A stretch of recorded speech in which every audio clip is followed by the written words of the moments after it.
ಎಷ್ಟು ಚೆನ್ನಾಗಿತ್ತು ಆ ಕುದುರೆಮುಖ ಗಣಿಗಾರಿಕೆ ಚಿತ್ರ ಅಂತ ಹೇಳಿದ್ರೆ, ನಾನು ಹೋಗಿ ಸಿದ್ಧಗಂಗೆ ಸ್ವಾಮಿಗಳಿಗೆ ತೋರಿಸಿದೆ. ಸ್ವಾಮಿಗಳೇ ಈ ಥರ ಆಗಿದೆ, ಚಿಕ್ಕಮಗಳೂರು ಇರ್ಬೋದು, ಶಿವಮೊಗ್ಗ ಇರ್ಬೋದು, ತುಂಗಭದ್ರಾ ಹರಿಯುವಂತಹ ಎಲ್ಲ ಪ್ರದೇಶದಲ್ಲಿ ನಿಮ್ಮ ಅನುಯಾಯಿಗಳು ಸಾಕಷ್ಟು ಕೃಷಿಕರಿದ್ದಾರೆ, ಅವರೆಲ್ಲರ ಮೇಲೂ ತೊಂದರೆ ಆಗ್ತಾ ಇದೆ, ಹಾಗಾಗಿ ನೀವೇನಾದರೂ ಮಾಡಬೇಕು ಅಂಥೇಳಿ. ಆವಾಗ ಸ್ವಾಮಿಗಳು ಒಪ್ಕೊಂಡು ಆವಾಗಿನ ಮುಖ್ಯಮಂತ್ರಿ ಎಸ್.ಎಂ. ಕೃಷ್ಣ ಅವರಿಗೆ ಒಂದು ಸುಂದರವಾಗಿ ಕಾಗದ ಬರೆದ್ರು ಸ್ವಾಮಿಗಳು, ಗಣಿಗಾರಿಕೆ ಯಾಕೆ ಮಾಡಬಾರ್ದು ಅಂತ. ಅವರೊಬ್ಬರೇ ಅಲ್ಲ, ಆದಿಚುಂಚನಗಿರಿ ಮಠದ ಸ್ವಾಮಿಗಳು ನೋಡಿ, ನಾವು ಆ ಪಂಗಡಕ್ಕೆ ಸೇರಿದವರಲ್ಲ, ಏನೂ ಅಲ್ಲ, ಆದರೆ ಸ್ವಾಮಿಗಳಿಗೆ ಹೋಗಿ ಆ ಚಿತ್ರ ತೋರಿಸಿದ ತಕ್ಷಣ ಅವ್ರಿಗೆ ಬಹಳ ಸಂತೋಷ ಆಯಿತು.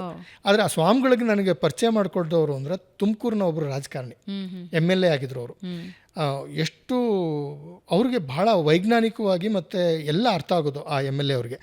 ಅವ್ರ ಪರಿಚಯ ಆಗಿರೋದ್ರಿಂದ ನಮ್ಗೆ ಸ್ವಾಮಿಗಳು ಪರಿಚಯ ಆಯಿತು. ಸ್ವಾಮಿಗಳು ಅವಾಗ ತಕ್ಷಣ ಫೋನ್ ಮಾಡಿದ್ರು ಮುಖ್ಯಮಂತ್ರಿಗಳಿಗೆ, ನೋಡಿ ನಾನು ಈ ಚಿತ್ರ ನೋಡಿದ್ದೀನಿ, ಈ ಗಣಿಗಾರಿಕೆಯಿಂದ ಲಕ್ಷಾಂತರ ರೈತರಿಗೆ ತೊಂದರೆ ಆಗ್ತಿದೆ, ಈ ಗಣಿಗಾರಿಕೆ ನಾವು ಮುಂದುವರಿಸಬಾರ್ದು ಅಂತ.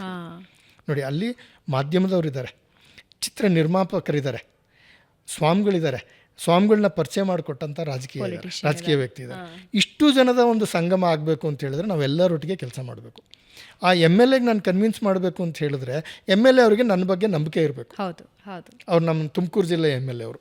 ನೋಡಿ, ಕುದುರೆಮುಖ ಎಲ್ಲಿದೆ, ನಮ್ಮ ಕುಣಗ್ಲ MLA ಅವರು, ಕುಣಗ್ಲ MLA ಎಲ್ಲಿ ಸಂಬಂಧ ಏನು, ಅದನ್ನೆಲ್ಲ ಈ ಕೊಂಡಿಗಳನ್ನ ಜೋಡಿಸೋದಕ್ಕೆ ನೀವು ಸಮಾಜನ ಅರ್ಥ ಮಾಡ್ಕೊಂಡಿರ್ಬೇಕು.